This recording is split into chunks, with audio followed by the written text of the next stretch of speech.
In vain I have struggled. It will not do. My feelings will not be repressed.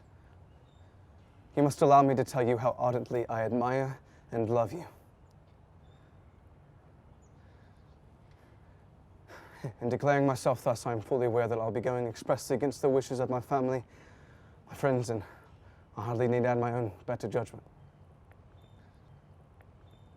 The relative situation of our families is such that any alliance between us must be regarded as a highly reprehensible connection. And indeed, as a rational man, I cannot help but regard it as such myself. But it cannot be helped.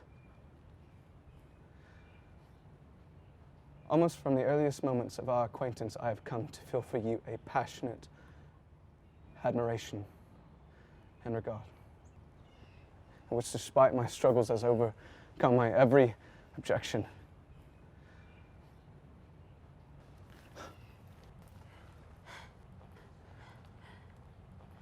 And I beg you most fervently, relieve my suffering.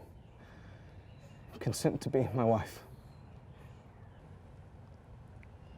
In such cases as these, I believe, the established mode is to express a sense of obligation. But I cannot.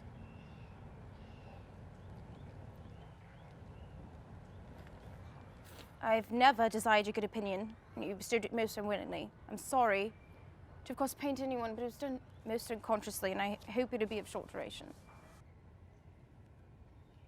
And this is all the reply I'm to expect. I might wonder why, with so little effort at civility, I am rejected.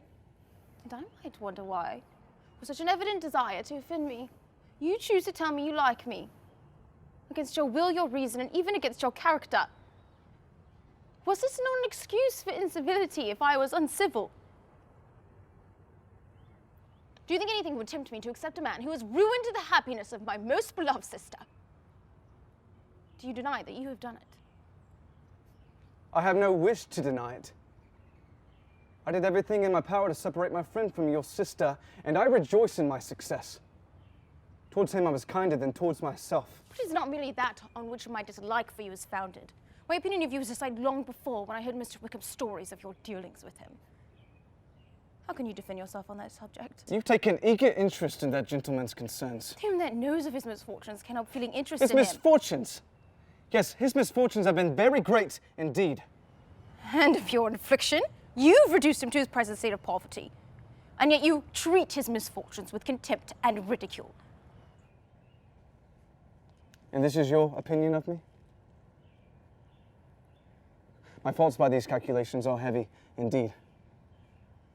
But perhaps these offenses might have been overlooked had not your pride been hurt by the honest confession of the scruples which had long prevented my forming any serious design on you. Had I concealed my struggles and flattered you. But disguise of every sort is my abhorrence, nor I am ashamed of the feelings I related. They were natural and just.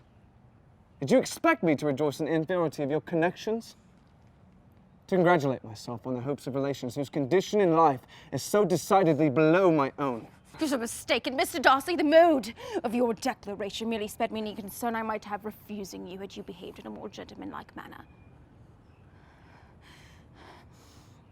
You could have offered me your hand in any possible way that I would have been tempted to accept it. From the very beginning, your manners impressed me with the fullest belief of your arrogance, your conceit, and your selfish disdain for the feelings of others. Had I not known you a month before, I would say you were the last man in the world whom I could ever marry. You said quite enough, madam. I perfectly comprehend your feelings, and now have only to be ashamed of what my own have been.